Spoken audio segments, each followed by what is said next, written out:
Astăzi vom învăța cum să citim informațiile pe care ni le furnizează plantele noastre. Plantele sunt în gradul de a ne informa prin intermediul frunzelor ce fel de probleme au. Trebuie doar să știm să citim aceste informații. Deci astăzi vom învăța să citim informațiile pe care ni le dau plantele prin intermediul frunzelor. Frunze sănătoase, frunze verzi, fără niciun fel de pete, fără niciun fel de probleme, mai ales toate frunzele trebuie să fie de această formă pe planta noastră de citrice. Deci această informație este că planta noastră este super sănătoasă. Deci vom porni de la aspectul unei frunze sănătoase de pe o plantă sănătoasă. Frunze galbene, galben palid, aparent par frunze sănătoase, dar dacă avem o decolorare a frunzei, mai ales în vârful lăstarilor, înseamnă că avem o carență de azot la planta noastră de citrice. De obicei, lăstarii noi ar trebui să fie de această culoare. Un violet închis, care ne spune faptul că este o plantă foarte sănătoasă. Acest lăstar este de pe o plantă sănătoasă, iar acesta este de pe o plantă cu lipsuri, cu carențe de azot. Carențele de fier, lipsa fierului, duc la îngălbenirea frunzei și la ieșirea în evidență a nervurilor. Atunci când vedem frunzele palide galbene, cu nervurile accentuate, nervurile de culoare verde, înseamnă că avem o carență de fier la plantele noastre de citrice. Și lipsa potasiului duc la îngălbenirea frunzelor.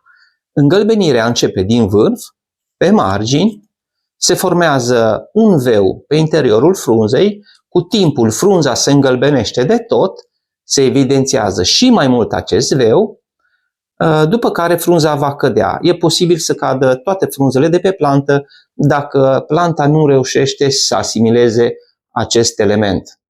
Carența de magneziu duc la colorarea vârfurilor și a bordurii frunzei într-o culoare maronii-violet.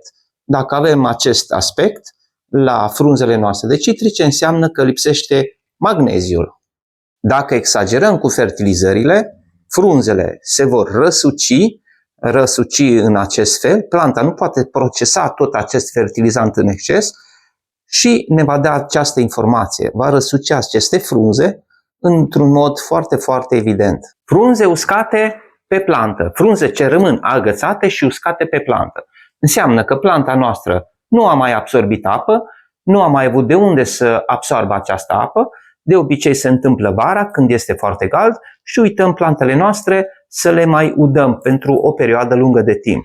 Deci atunci când vedeți acest fenomen, trebuie să știm că este vina noastră, că nu i-am dat apă atunci când a avut nevoie.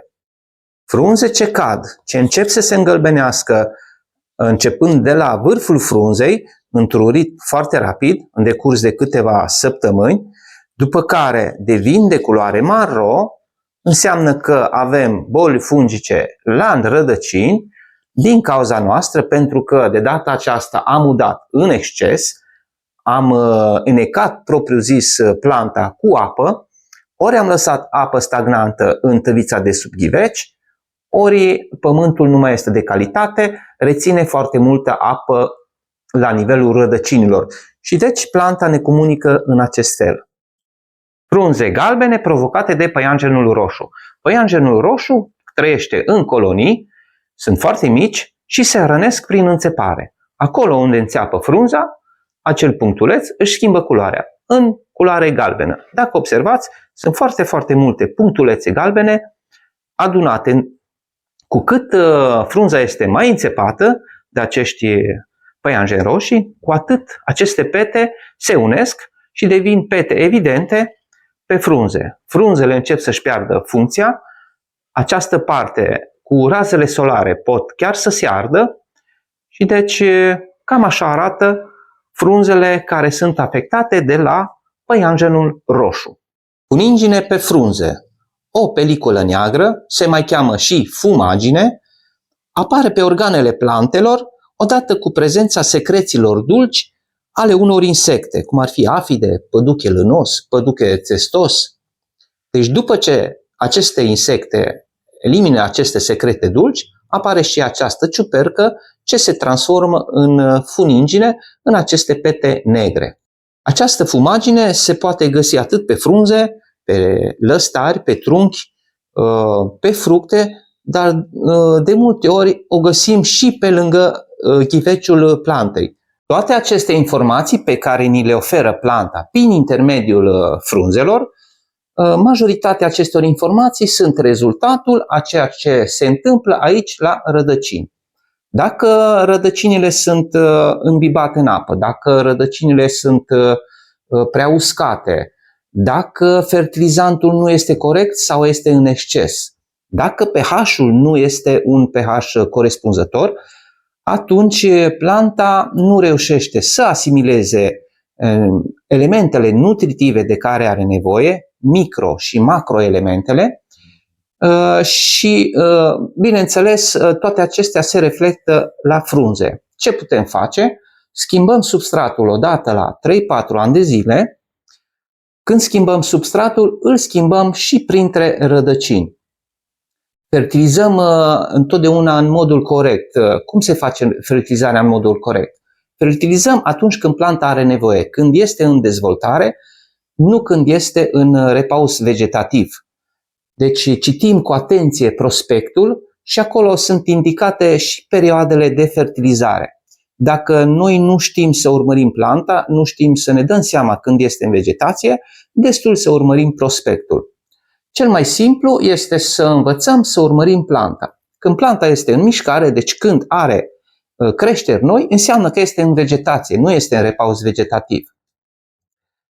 Expoziția plantei trebuie să fie la cât mai multă lumină, pe timpul verii să fie la soare, să aibă cum să proceseze toți acești fertilizanți. În acest mod, ea se dezvoltă corect, reușește să-și facă imunitate, să lupte și împotriva dăunătorilor. Pe acest canal aveți o grămadă de video tutorial cum să îngrijiți plantele de citrice. Le găsiți mai ușor în secțiunea playlist. Acolo puteți găsi videoul care vă interesează mai mult. Schimbarea substratului, tăierile pentru formarea plantei, tăieri pentru fructificare, altuiri și așa mai departe. În plus, de curând avem pagină Facebook, puteți veni acolo cu întrebări și sugestii, puneți câteva poze cu problemele care le aveți la plantele voastre de citrice, faceți o mică descriere. Vreau să vă atrag atenția că toate pozele trebuie să fie făcute clar, făcute de aproape și cu cât mai multe informații. În acest fel putem să ne dăm seama de problemele pe care le aveți la plantele voastre de citrice și să vă dăm răspunsul cel mai corect. Dar și mai bine ar fi ca să învățăm toți cum să ne îngrijim singuri aceste plante și să observăm bolile.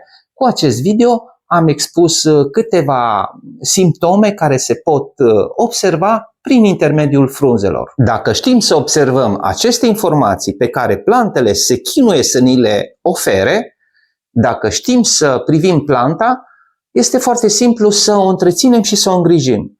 Trebuie doar să citim aceste informații pe care le găsim pe frunze, pe care ni le furnizează planta. Nu mai rămâne decât să o îngrijim în modul cel mai corect și cel mai sănătos. Până la următorul video, eu vă spun la revedere!